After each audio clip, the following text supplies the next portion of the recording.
One. You're listening to an extended version of Lunchtime with Stanley here on A90. We're coming live from Temple Bar. And here's a lady now I know very well. She's the director of the ARC. That's the Children's Cultural Centre down there in Temple Bar. Hello, Enya. How are you? Great to be here, Noel. Thank you. I mean, busy lady all through the year. Well, you have to keep occupied. Is that not correct? Okay. It's a wonderful, wonderful centre. I mean, when they talk about the atmosphere in Temple Bar, when you walk in there, it's really terrific. And of course, it's particularly aimed at children. Explain to some of our listeners about the ARC. I mightn't know too much about it. Well, the ARC is really unique in the world. We did a research project to try and see could we find another ARC, and we didn't find one. And what makes the ARC so special is that it's a building designed for children's creativity. So it's in the heart of Temple Bar. It's 5 floors. We have our own theatre. We have our own gallery. We have a workshop space, and everything is for children aged between 2 and 12. And we work with teachers and parents as well, and we work across all art forms. So one moment we can be doing a programme in dance, then music, literature, new media, theatre, and we commission and we produce our own work so that children in Ireland have the absolute best of our artistic expression. Mm-hmm. And we all know that, you know, creativity is central to sort of well-being, both of individuals and, we would say, of a whole nation. So it's a privilege to work with the ARC. Yeah, and I've been in there quite a few times, and you've no shortage of people willing to come in and help in any way, no matter what the art form might be. Yeah, I mean, I think there's a hunger for ways in which children's imagination can be supported. And I think it says a lot. When the ARC opened, first of all, it was for 4-year-olds to 14. Now we work with 2-year-olds, and actually the largest audience, the hungriest audience, is aged under 6. So we are now increasingly doing programmes for 2 to 3-year-olds. Mm-hmm. And all international research is showing that if you can make a difference in a child's life early on, that will stay with you for the rest of your life. And you're going all the year round, and people can look up the website if they want to find it. ark.ie, and everyone is welcome. The ARC is based on that every single child has a right to artistic expression, and we welcome all children in our building. Okay, well, coming up next Sunday is the 10th anniversary of 9/11, and it's sort of indelible in people's minds of that day, where they were and all that. And tell us what's happening on that day here and the ARC's involvement in it. Well, we're very honoured that the ARC has been chosen as the beneficiary of the public concert as the 10th anniversary of 9/11, which is going to take place in Dublin's Convention Centre on Sunday, the 11th of September at 4 o'clock. And that's with the Incuriatis Tres Choir. And there will be a series of reflections as well from Paul Muldoon, Conor O'Cleary, who's the journalist of that day, and we're delighted that Paddy Maloney of the Chieftains is also going to perform. And really, I think it's very important that the tragedy and the trauma that was of 10 years ago is as fresh in many people's minds nowadays, but that also that there is a kind of regenerative aspect. So I think it's a lovely idea that the ARC was approached, would we be the beneficiary of this concert? And it's particularly for our new initiative called Harmony. And Harmony is going to work over the next 3 years with children in communities that perhaps have disadvantaged or marginalised. And when President Obama came to Ireland, he talked about the hand of friendship between the United States and Ireland, and I think that hand of friendship works both ways, that we all stand alongside. Okay, and the choir is based in Malahide.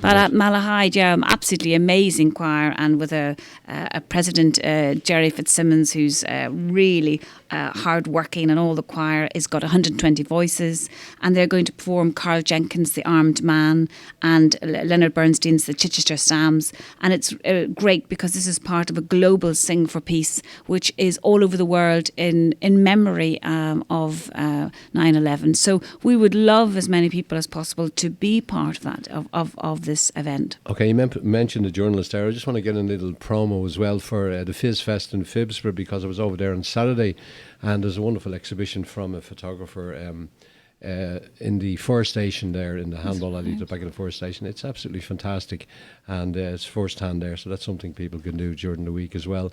How did this actually evolve, this part, the involvement between... Well, were you approached? Or? We were approached, okay. And the choir was, I think, really thoughtful and reflective. They wanted to make sure that that perhaps the children would be enriched out of this concert.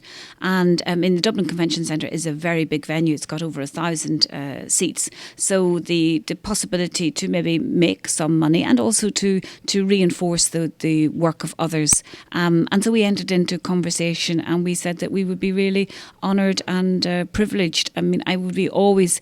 I was in London at the time of 9/11, and my very, very dear friend, her brother was killed in 9/11, and I've always remembered that time so starkly. I know myself that the families that were just overnight, their lives were changed.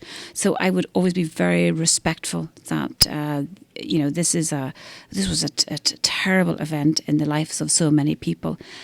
And 10 years down the road, that perhaps that something new can emerge, and that it is about the next generation, and it is something in support of the next generation. It's coincidental you should say that, because I was in London myself on the day it happened, and we were due to go out for dinner, and everybody spent the whole evening watching telly, and I was just looking at some documentaries during the week, and it's still hard to take in. It really is. It's as if it was still happening today. That's the way it felt to me. The two absolutely, documentaries, it was absolutely. amazing. I was working in London at the time, and I remember being called out of a meeting.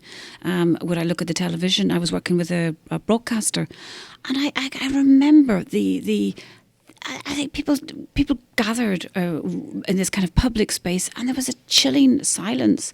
And of course, the word was going around in London at that time that Canary Wharf was going to be the next a moment of attack. So all officers were immediately told to go home and get out of the centre of London. And I remember going home on the Underground, and the Underground was in total silence. And the only other day that I've ever experienced that was the day of Diana's death. The sense of a whole city coming to a standstill. But because my own friend's brother was killed that day, it was he had never been in the World Trade Center. He had only ever gone that day for a conference. And just to be alongside that family, and the difference of reading a story where people talk about how do you track people. Do you remember all the photographs that were people going around hospitals? My friend was in that situation, and just the awfulness for that family, that they didn't know, well, had he got out?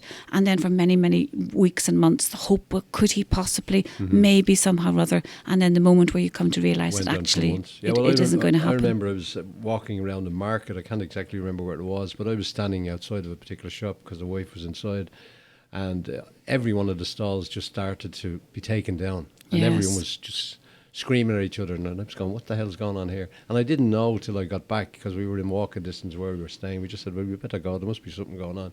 But that's the way we found out, where, as I said, we watched the evening watching television. But just to get back to what that's what it's all about now, the choir here.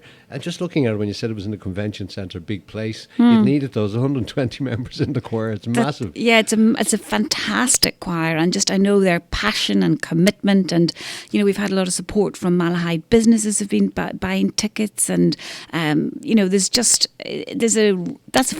great to have a choir that's really supported and by the Malahide community, and that is really going for absolute quality. I've been really impressed with them over these weeks and months.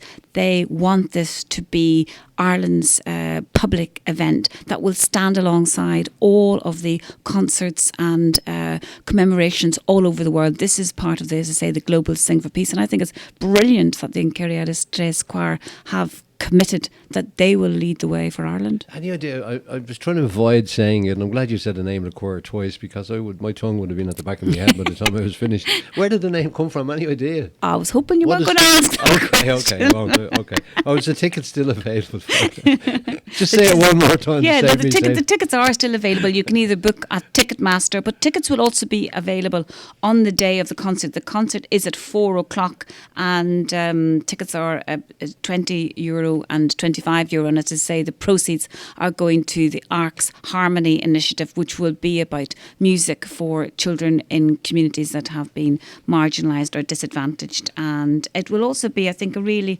lovely day, because, as I say, Paddy Maloney, very kindly from the Chieftains, is going to perform, and he is going to perform the work that he did at Ground Zero site straight after 9/11, as well as reflections from Pulitzer Prize winning poet Paul Muldoon and Conor O'Cleary, who of course gave such a gripping eyewitness account of the day.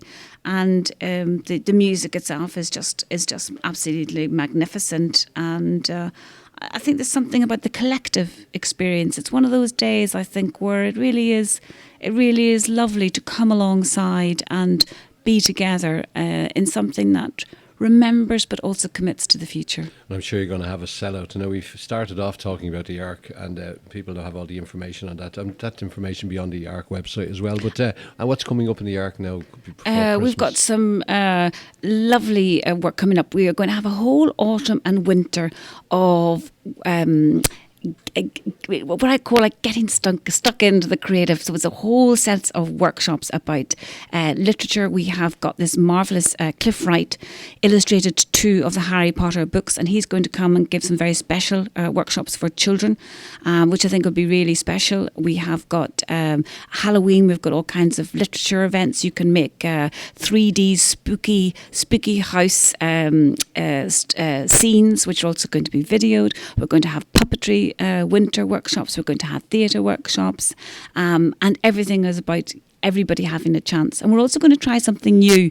We're going to have what we call a cosy corner at the Ark, and we're going to have possibilities to have a little hot chocolate and come and curl up and read a book with your child, because we're really mindful of the busyness of the city coming up to Christmas, and that sometimes people just want a chance to drop in, and we're going to try and experiment.